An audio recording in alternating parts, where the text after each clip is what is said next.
Hello बच्चों आज हम लोगों का टॉपिक है गॉस थ्योरम का। और गॉस थ्योरम में एक दो चीज़ें हम पहले जान लें, तब जो है गॉस थ्योरम पे आते हैं। इसमें एक टर्म हम लोग यूज़ करेंगे, एरिया वेक्टर। आप लोगों ने लास्ट ईयर जो है एरिया तो पढ़ा ही होगा। एरिया ये बताइए कि स्केलर क्वांटिटी है या वेक्टर क्वांटिटी। तो जो मेरे ख्याल से जहाँ तक आप लोगों के दिमाग में बात होगी, एरिया जो है स्केलर क्वांटिटी है और सही भी है। एरिया को अभी तक हम लोग स्केलर क्वांटिटी के रूप में ट्रीट करते आए हैं। जैसे मान लीजिए एक कोई सरफेस है और ये सरफेस है एस और इसका एरिया जो है एस है। तो ये पूरा जो सरफेस है इसका जो एरिया है वो एक स्केलर क्वांटिटी होगी। लेकिन अगर हम इसी एरिया में से एक छोटा सा पार्ट, छोटा सा एक सेक्शन काट लें, यानी इस पूरे टोटल एरिया का एक छोटा सा हिस्सा, उसको हम लोग बोलते हैं एरिया एलिमेंट। यानी इस पूरे एरिया का एक छोटा सा एलिमेंट, इसको हमने बच्चों ये माना है एस। तो इस एरिया को, छोटे से एरिया को, एलिमेंट एरिया को हम लोग मान लेते हैं डी एस। ठीक है। अब हम कुछ केसों में ये जो स्मॉल एलिमेंट है इसको हम वेक्टर के रूप में एज्यूम कर सकते हैं। तो अब देखिए, जैसे मान लीजिए कोई प्लेन सरफेस है और इसका एरिया ये है, तो इसके नॉर्मली अगर हम ये लाइन ड्रॉ करें बाहर की ओर, ऊपर की ओर परपेंडिकुलरली, तो ये हो जाएगा, ये है आपका यूनिट वेक्टर एन। आप लोगों ने पढ़ा होगा लास्ट ईयर, ये नॉर्मल यूनिट वेक्टर कहलाता है। और ये है, हो जाएगा आपका वेक्टर के रूप में वेक्टर डी एस। ठीक है। तो ये एरिया एलिमेंट डी एस को हम लोग लिख सकते हैं D S dot normal unit vector N. यहाँ पे देखिए ये डी एस और ये डी एस की वैल्यू सेम होगी, और ये तभी हो सकती है जब इस यूनिट वेक्टर की वैल्यू 1 हो, यानी इसको 1 से मल्टीप्लाई करेंगे तभी तो ये इक्वल आएगा। और ये जो एरिया एलिमेंट है इसको हम लोग वेक्टर क्वांटिटी के रूप में ट्रीट करेंगे, एज्यूम करेंगे। ठीक है बेटा।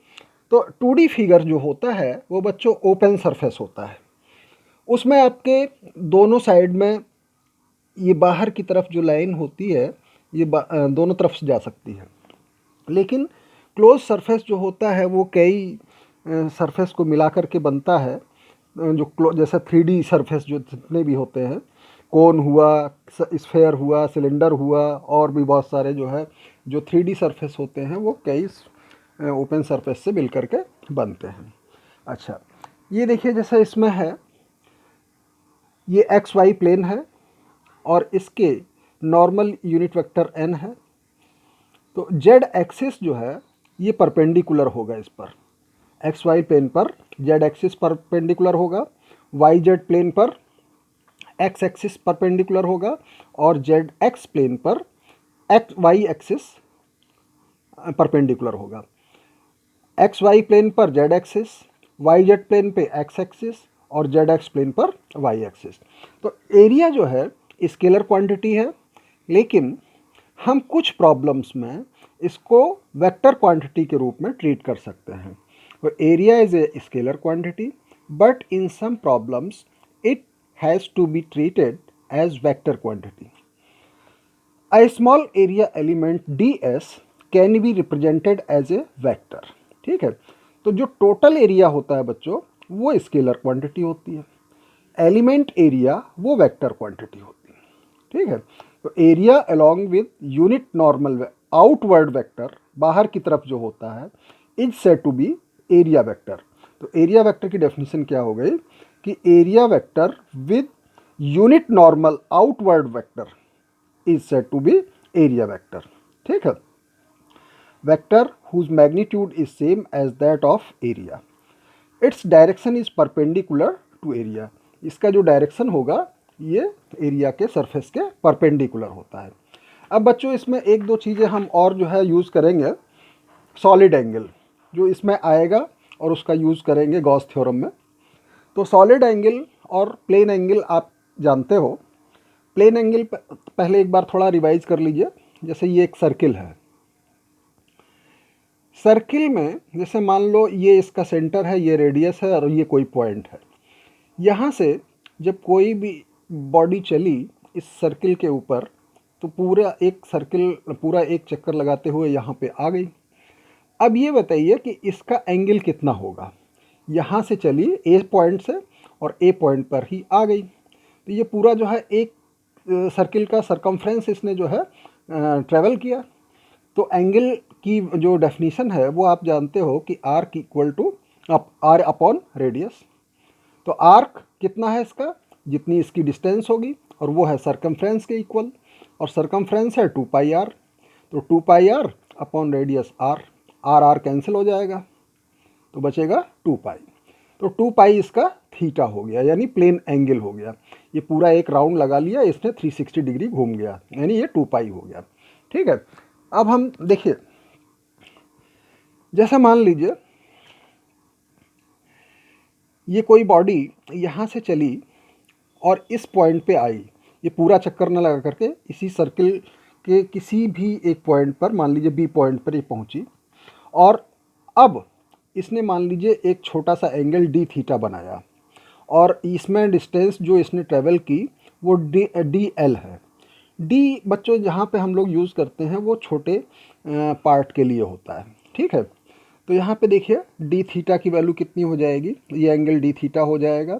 ये टोटल एरिया था, टोटल एंगल था यहाँ पे हम स्मॉल एंगल लेंगे। तो d theta equal to arc A B ये वाला अपॉन रेडियस आर। तो ये कितना हो जाएगा, d theta equal to d L upon R. ठीक है, तो ये तो प्लेन एंगल की बात रही। अब सॉलिड एंगल पे आते हैं। सॉलिड एंगल, ये जैसे मान लीजिए सॉलिड एंगल जो होता है वो 3D फिगर होता है, और प्लेन एंगल वो 2D फिगर होता है। तो वहाँ पे हमने सर्किल माना था, यहाँ पे मान लीजिए ये स्फेयर है। स्फेयर में यहाँ पे एक कोई छोटा सा सेक्शन ले लीजिए, तो ये आपका हो जाएगा ये इतना एरिया ए मान लो इसको, इसके और इसके बीच का जो एंगल है वो ओमेगा है। ये पूरा घूमेगा ना चारों तरफ से ये, तो सॉलिड एंगल को हम लोग ओमेगा से डिनोट करते हैं। तो सॉलिड एंगल होता है आर्क अपॉन आर स्क्वायर। वहाँ पे था आर, यहाँ पे है आर स्क्वायर। तो यहाँ पे रेडियस थी, यहाँ पे रेडियस नहीं है, ये पूरा आर स्क्वायर एक क्वांटिटी है, क्योंकि जो इसका एरिया होगा 4 पाई आर स्क्वायर, तो आर स्क्वायर इससे कट जाएगा तो बचेगा 4 पाई। तो omega equal to A upon R square. ठीक है, स्टेरेडियन। तो ओमेगा स्फेयर का एरिया कितना होता है, 4 पाई आर स्क्वायर। ये आर स्क्वायर कैंसिल हो जाएगा तो बचेगा 4 पाई। तो omega equal to 4 pi steradian. ठीक है, यहाँ पे थीटा जो है ये रेडियन में है, सॉलिड एंगल स्टेरेडियन में। अब बच्चों ज़रा देखिए, जैसे मान लो ये कोई एक छोटा सा सेक्शन है, ये इसका जो एलिमेंट है एरिया ये ds है। ठीक है, यहाँ पे आप देखिए ये नॉर्मल यूनिट वेक्टर ड्रॉ किया गया है, ये ds हो गया इधर की ओर, इसके बीच का जो एंगल है वो हो गया थीटा। तो सॉलिड एंगल क्या हो जाएगा, अब देखिए यहाँ पे जैसे मान लो ये एंगल, आप थोड़ा सा छोटा फिगर है इसमें, तो इसके बीच का एंगल देखें तो थोड़ा सा इधर घूम जाएगा। तो इसके बीच का जो एंगल होगा वो थीटा, वो किसके इक्वल होगा, ds कॉस थीटा, क्योंकि जो है सटा हुआ एंगल है तो कॉस थीटा। तो सॉलिड एंगल डी ओमेगा कितना हो जाएगा, ये स्मॉल पार्ट है इसका, छोटा सा हिस्सा लिया है पहले का। तो d omega equal to ds cos theta upon R square. ठीक है, वही चीज़ है, यहाँ पर टोटल का लिया है, यहाँ पे स्मॉल पार्ट का लिया है। तो d omega equal to ds cos theta upon R square. ठीक है, ds इसको हम ऐसे भी लिख सकते हैं, ds dot normal unit vector m। अब जैसे मान लीजिए आपको टोटल वैल्यू निकालनी है इस एंगल की, ये हो जाएगा, इसको इंटीग्रेट कर दीजिए। जब कभी भी आपको टोटल निकालना होता है तो इंटीग्रेट कर देते हैं। तो ये डी ओमेगा को इंटीग्रेट कर दीजिए। ठीक है, डी ओमेगा की वैल्यू है ds cos theta upon R square को बाहर निकाल लो तो ये हो जाएगा ds कॉस थीटा। अच्छा बच्चों, ds कॉस थीटा जो है इसकी वैल्यू होती है ds कॉस थीटा इंटीग्रेशन की 4 पाई। ठीक है, तो ये हम लोग यूज़ करेंगे ये ओमेगा टोटल एंगल है 4 पाई ये निकला है, ओमेगा इक्वल टू 4 पाई। तो 1/r² इंटू इसकी वैल्यू कितनी है 4 पाई r², ये टोटल इसका एरिया होगा 4 पाई r²। तो r² कट जाएगा तो बचेगा क्या 4 पाई। ठीक है, तो ds cos थीटा 4 पाई r² लिख लेंगे। ठीक है, 4 पाई r²। तो ओमेगा की वैल्यू कितनी आ गई 4 पाई, ये टोटल एंगल निकल आया। इस तरीके से आप निकाल सकते हो। तो ये सॉलिड एंगल और एरिया वेक्टर की बात थी। अब इसी का यूज़ हम आगे चलेंगे और अब टॉपिक पढ़ते हैं फ्लक्स के बारे में। तो इलेक्ट्रिक फ्लक्स क्या होता है? ओके बच्चों, जैसे मान लो फ्लक्स का मतलब होता है क्वांटिटी। ठीक है, जैसे ये आपकी इलेक्ट्रिक फील्ड है, इलेक्ट्रिक लाइंस हैं, इस तरीके से ड्रॉ की गई हैं और इसमें एक ये चारों तरफ से क्लोज सरफेस है। ठीक है, तो ये जो इलेक्ट्रिक लाइंस ऑफ फोर्स इसमें पास हो रही हैं इस सरफेस के अंदर से, वो कुल कितनी हो रही हैं, उनकी जो क्वांटिटी है, number of lines of forces कुल कितनी है इस सरफेस से जो पास हो रही हैं परपेंडिकुलरली, वो कितनी है, number of electric lines of force, उन क्वांटिटी को हम लोग बोलते हैं इलेक्ट्रिक फील्ड इंटेंसिटी। और इसको हम ये जो है आपको ई से डिनोट करते हैं इसको। तो इलेक्ट्रिक लाइंस ऑफ फोर्स जो है उनकी कितनी संख्या है, तो नंबर ऑफ इलेक्ट्रिक लाइंस, ये इनकी जो क्वांटिटी होगी उसको हम लोग बोलते हैं इलेक्ट्रिक फ्लक्स। तो इसकी डेफिनेशन बन गई, total number of lines passing through a closed surface is called electric flux. तो इस क्लोज सरफेस से कितनी लाइंस पास हो रही हैं, उन इलेक्ट्रिक लाइंस ऑफ फोर्स की जो नंबर होती हैं उसको हम लोग फ्लक्स बोलते हैं। फ्लक्स को फाई से डिनोट किया जाता है। क्योंकि ये इलेक्ट्रिक लाइंस ऑफ फोर्स हैं तो कहीं कहीं पे आपको फाई ई भी लिखा हुआ मिलेगा। ठीक है, ये जो फाई ई है यानी इलेक्ट्रिक फ्लक्स है, ये एक स्केलर क्वांटिटी है। इलेक्ट्रिक फ्लक्स कैसी क्वांटिटी है, स्केलर क्वांटिटी। ठीक है, कैसे होगा अभी आपको बताते हैं। अब बच्चों देखिए, ये दो चीज़ें यहाँ पे ज़रा देख लीजिए। जैसे मान लीजिए ये एक कोई क्लोज सरफेस है और यहाँ पे जो इलेक्ट्रिक फील्ड है वो वीक है ई। तो जब वीक होगा तो लाइंस ऑफ फोर्स कम होंगी।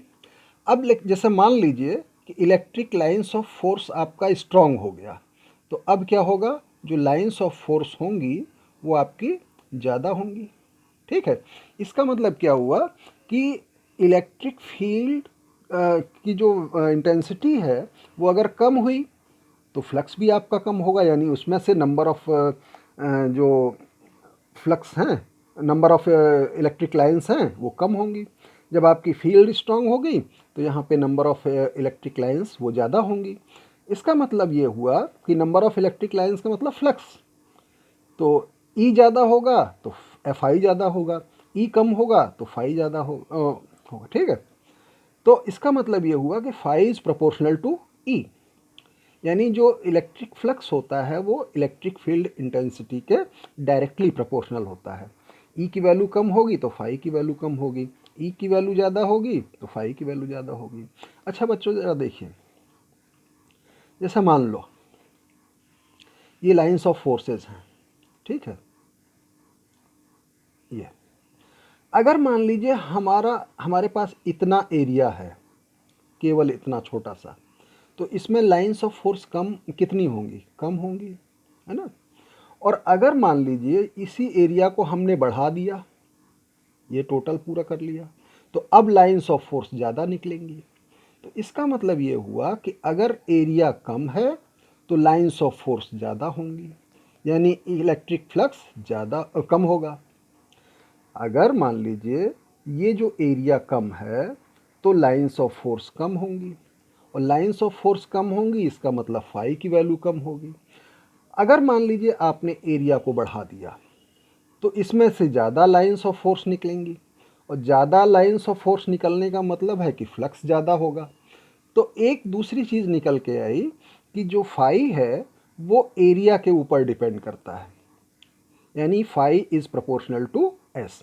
तो यहाँ पे दो चीज़ें निकल के आई सामने, एक तो इलेक्ट्रिक फ्लक्स जो है इलेक्ट्रिक फील्ड इंटेंसिटी के प्रोपोर्शनल होता है, दूसरा इलेक्ट्रिक फ्लक्स सरफेस के प्रोपोर्शनल होता है। अगर आप इन दोनों को कंबाइन कर दीजिए तो ये आपको मिलेगा phi is proportional to E S. ठीक है, प्रोपोर्शनलिटी का सिंबल हटाइए तो एक कोई कांस्टेंट ले आइए तो के ई एस हो जाएगा, और के कांस्टेंट की वैल्यू ऐसे रखिए कि जैसे नियरली 1 हो, तो ये आपका हो जाएगा phi equal to E S. ठीक है, तो ये इलेक्ट्रिक फ्लक्स का फॉर्मूला हो गया। अब इसकी यूनिट देख लीजिए, phi equal to E S. E क्या है? इलेक्ट्रिक फील्ड, और इसकी डेफिनेशन क्या है? Force per unit charge. ठीक, और ये है आपका एरिया। फोर्स होता है न्यूटन, क्यू होता है इसकी यूनिट कूलाम, और एरिया का होता है मीटर स्क्वायर। तो ये क्या हो गया? न्यूटन कूलाम ऊपर चला जाएगा तो -1 मीटर स्क्वायर। ठीक है, तो न्यूटन मीटर स्क्वायर कूलाम -1। इसको अगर आप उसमें लिखें एम के सिस्टम में तो ये न्यूटन को चेंज कर लिए तो ये हो जाएगा किलोग्राम मीटर पर सेकंड स्क्वायर। ये मीटर स्क्वायर, ये कूलाम इनवर्स। ये मीटर है, ये मीटर स्क्वायर है तो मीटर क्यूब हो जाएगा। ये सेकंड है, ये सेकंड -2। क्यू कूलाम का मतलब क्यू, क्यू का मतलब आई टी, यानी एम्पियर इंटू सेकेंड, तो एम्पियर सेकंड -1। ठीक है, अब यहाँ देखिए सेकंड -2 है, यहाँ सेकंड -1 है, तो सेकंड -3 हो जाएगा। तो kilogram metre cube second -3 ampere -1। ठीक है, ये हो जाएगी इसकी यूनिट फाई की। अब इसका डायमेंशन फॉर्मूला भी आप इससे निकाल सकते हो। किलोग्राम का एम, ये metre cube L3, second -3 T-3, ampere -1 E-1। ये इसका डायमेंशन फार्मूला हो गया। ठीक है बच्चों, तो यूनिट हो गया, डायमेंशन फार्मूला हो गया फ्लक्स का। अब एक चीज़ और इसमें देखिए, जैसा कि कोई सरफेस है। अब यहाँ पे हम लोग एक केस ले रहे हैं कि when electric lines of forces passing through normally, ये इंपॉर्टेंट है। और यहाँ पे देखिए नॉर्मली का मतलब ये है कि ये एग्जैक्टली 90 डिग्री पर नहीं है, थोड़ा सा कम या थोड़ा सा ज़्यादा। अब जैसे मान लीजिए कोई सरफेस है, अगर लाइंस ऑफ फोर्स आपको नॉर्मली निकालनी है तो इसको ऐसे जाना चाहिए था, ऐसे, ये इलेक्ट्रिक लाइंस ऑफ फोर्स है। ठीक है, लेकिन ये ऐसे न जा करके थोड़ा सा तिरछे गई है, हल्का सा। तो मान लीजिए ये यहाँ से थीटा डिग्री पर ये ऐसे घूम गई, तो बताइए ये क्या हो जाएगा? ये ई कॉस थीटा। ठीक है, तो ई कॉस थीटा क्यों है? क्योंकि इससे सटा हुआ है ये, तो जो बेस होता है उसका हम कॉस लेते हैं। ये एक क्लोज सरफेस है एस। अच्छा देखिए, जैसे आपका ये जो सरफेस है ये एकदम सीधा है ना, और लाइंस ऑफ फोर्स ठीक ऐसे निकल रही हैं परपेंडिकुलरली, तो आपको ज़्यादा लाइंस ऑफ फोर्स मिलेंगी। ठीक है, अगर थोड़ा सा तिरछा हो गया, यानी यहाँ पे क्या है? थीटा की वैल्यू 0 है। ठीक, थोड़ा सा आपने एंगल को बढ़ा दिया, ये पहले 0 था, अब थोड़ा सा आपने बढ़ा दिया, ये 0 कैसे होगा? जैसे मान लीजिए यहाँ पर है, जब आप इसको इधर घुमाओगे ऐसे तो ये क्या होगा? परपेंडिकुलरली हो जाएगा इसी के, तो थीटा की वैल्यू 0 हो जाएगी। अब आपने सरफेस के इधर हल्का सा ट्विस्ट कर दिया, तो अब जो लाइंस ऑफ फोर्स हैं वो पहले से कम पास होंगी इस सरफेस के अंदर से। ठीक है, तो थीटा इज ग्रेटर देन 0। अब आपने थोड़ा सा एंगल को और बढ़ा दिया, अब इसमें लाइंस ऑफ फोर्स पहले की तुलना में अब और कम हो जाएंगी, यानी theta is too much greater than 0। तो जैसे जैसे आप एंगल बढ़ाते जाओगे तो फ्लक्स आपका कम होता जाएगा। When angle theta increases flux will decreases. इसका मतलब क्या है कि नंबर ऑफ इलेक्ट्रिक लाइंस जो है आपकी कम हो जाएगी। ठीक है, अब जरा देखिए यहाँ से D phi equal to E cos theta D S, E cos theta D S, इसको आप लिख सकते हो E D S cos theta. ठीक है, अच्छा आपने वेक्टर पढ़ा होगा कि vector A dot vector B equal to A B cos theta और A cross B equal to A B sine theta. तो यहाँ पे देखिए क्या हो जाएगा? E dot D S. तो यहाँ पे डॉट प्रोडक्ट है, इस वजह से ये हो जाएगी फ्लक्स स्केलर क्वांटिटी। ठीक है, अच्छा अब जरा पहला केस ले लीजिए, when electric lines of force passes through perpendicular to the surface. ठीक है, इसका मतलब क्या है कि जब थीटा की वैल्यू 0 हो तो क्या होगा, तो d phi equal to E D S. ठीक है, तो ये जब वेक्टर हटाओगे तो ये हो जाएगा E D S cos theta. Theta की वैल्यू 0 है तो कॉस 0 कितना होता है 1, तो d phi equal to E D S. तो ये तो आपका स्मॉल फ्लक्स निकला। अब अगर मान लो आपको टोटल फ्लक्स निकालना हो तो total flux phi equal to इस डी फाई को आप इंटीग्रेट कर दो। तो डी फाई को इंटीग्रेट करोगे तो ये हो जाएगा डी फाई की वैल्यू ई डी एस, ई कांस्टेंट है बाहर निकाल लो तो ये डी एस हो जाएगा। डी एस जो है वो आपका छोटा एलिमेंट एरिया वेक्टर का जो है वो वैल्यू है। अब जो है जब आपको इंटीग्रेट करोगे तो ये टोटल एरिया आ जाएगा एस, ये हो जाएगा एस। और इस केस में जो फ्लक्स होगा वो मैक्सिमम वैल्यू होगी उसकी। ठीक है, अब यही दूसरा केस है, when electric lines of forces passing through parallel to the surface. इसका मतलब क्या है, ये ऐसे हो जाएगा सरफेस के। ठीक है, देखिए एंगल जो है हम सरफेस से नहीं देखते हैं। ठीक है, तो ये थीटा की वैल्यू अब 90 हो जाएगी। जब थीटा की वैल्यू 90 हो जाएगी तो यहाँ पे हो जाएगा E D S cos 90 degree. Cos 90 की वैल्यू 0 होती है तो ये फ्लक्स हो जाएगा 0। इस केस में ये मिनिमम वैल्यू हो जाएगी। ठीक है, तो इस तरीके से बच्चों ये जो है फ्लक्स के बारे में और एरिया वेक्टर से संबंधित कुछ चीज़ें थी। अब इसी चीज़ों का हम यूज़ करेंगे आगे गॉस लॉ में। और गॉस लॉ जो है वो इलेक्ट्रिक फील्ड निकालने के लिए एक वो है थ्योरम है, तो उसका यूज़ हम लोग करके इलेक्ट्रिक फील्ड कैलकुलेट करेंगे। वो हम नेक्स्ट टॉपिक करेंगे। Thank you.